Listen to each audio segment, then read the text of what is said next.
Apple released Logic 12.3 just earlier this week, and the interesting thing is the rate at which Apple is coming out with new updates for Logic. It was only 5 months ago that version 12 came out, and there's been a 12.2 and now a 12.3.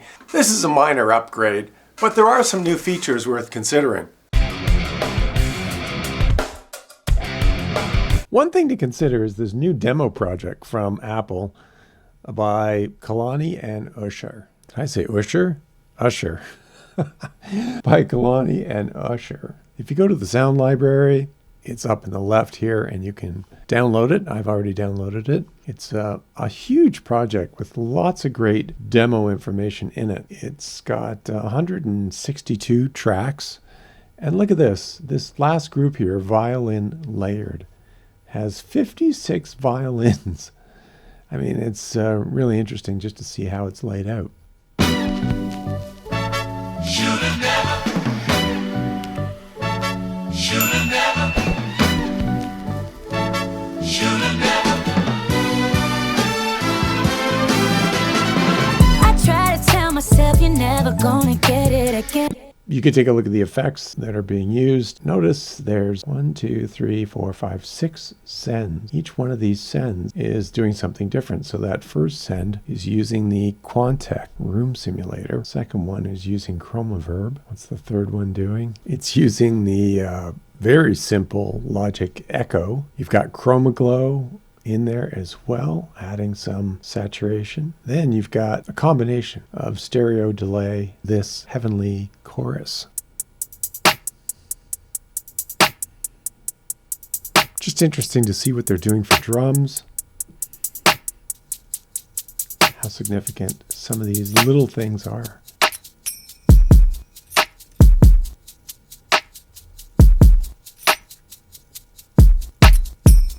Whenever Apple delivers a demo like this, I think there's always things that you can dive into, and it becomes a model for any big projects that you might be doing.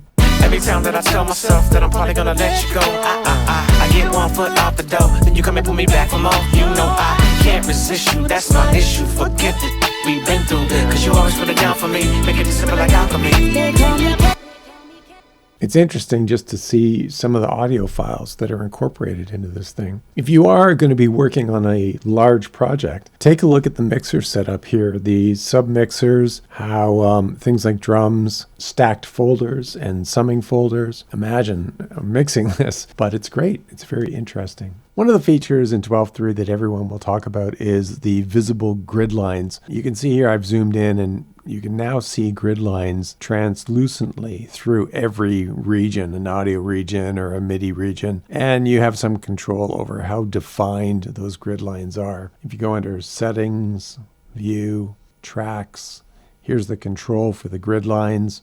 They can be in the background or the foreground. The color can happen automatically, or you can adjust the intensity of the color here. Those are a bit more defined now as I zoom in. It makes it a little bit easier, I guess, to, line up a region. But the grid was always there before, and depending on how you had the grid set up, you could always snap to grid anyway. It's just a bit more visible now. Most other DAWs already had that feature, so it's great that Apple has added that to Logic. Now, one question is, should I apply the 12.3 update? And that really depends on your own situation. Obviously, do a backup of the version of Logic that you're currently using. If you're in the middle of a big project and you don't want to slow down that progress, then postpone the update until you're in a better place. For me, I applied the update right away, because in my evaluation of the release notes, there were more bug fixes that add value to me than the potential of new bugs coming out of these new features. I only applied the update a few days ago, and so far everything seems to be working fine,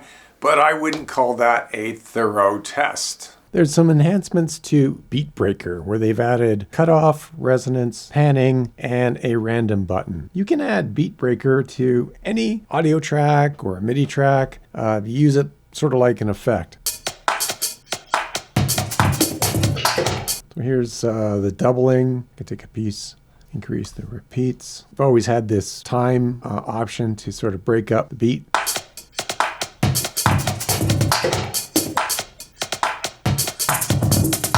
And there was the ability to modify the cutoff frequency. Lower that.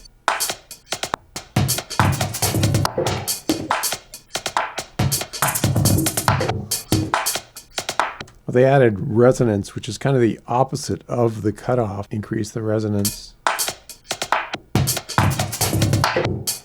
That almost defeats the purpose of having the cutoff on those two sections. So let me just change that again. Change it here so you can hear it.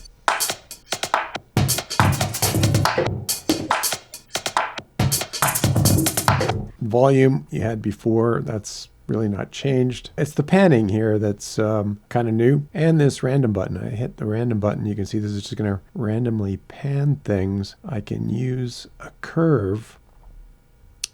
Change the slope of the panning with an angle, panning from left to right.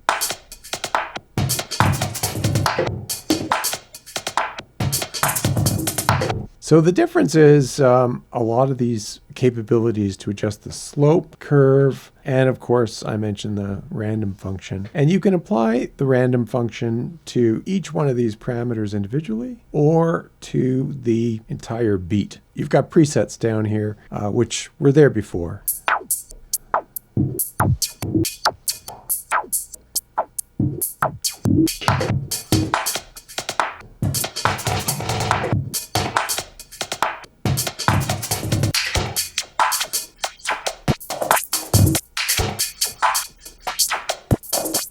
You can use Beat Breaker, not just on drums like I've done here, but you can use it on a synth part or a melodic part. And you can create some really interesting and different sounds. And I think the new capabilities in 12.3 have kind of inspired me to look at this again, reconsider it, and incorporate it into more of my compositions. In 12.3, there's a bunch of enhancements for granular synthesis, both in Alchemy and Sample Alchemy. First thing you have to make sure is that you've downloaded the Granular Alchemy synth pack. You'll see here it says there's 45 Sample Alchemy patches and presets and more than 180 Apple loops.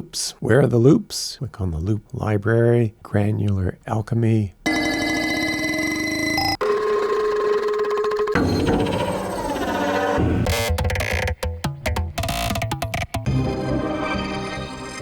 If you open Sample Alchemy, look under the presets, you'll find that these presets have been updated.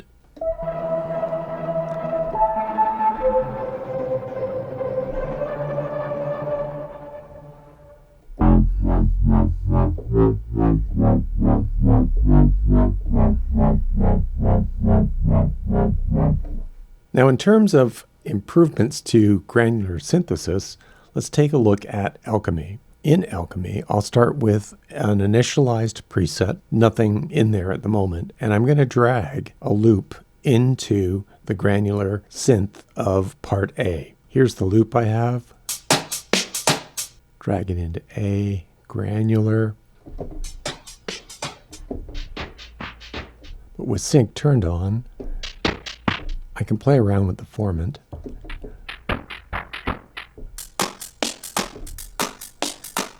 Increase taps. Tap interval, can add tape delay. And I have a whole new set of parameters that I can use for manipulating grains in Alchemy to create new and interesting sounds. Another enhancement, according to the release notes, is the chord analysis has been improved. It's supposed to handle sevenths and ninths and more complex chords, but I think this is very difficult to prove. For example, if you're recording, say, an F over a G bass, will it see that as a slash chord or will it interpret it differently? So I'm just going to record a few chords here using the piano sound.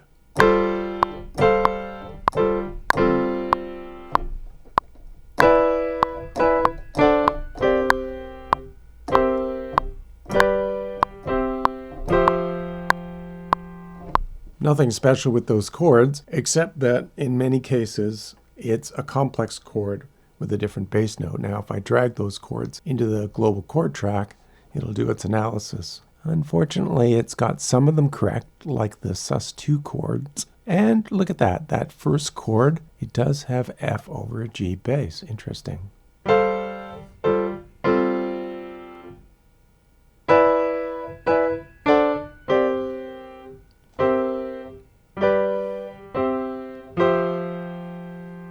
It's hard to know the boundaries of the improvement there, but the fact that it picks up an F over a G bass or a sus chord seems to be an improvement over what was delivered in previous versions for the chord analysis. If you found this video useful or interesting, click on the like button. Consider subscribing to the channel. If you have any questions or opinions you want to share, add them into the comments. I'll be sure to respond. Thanks for watching.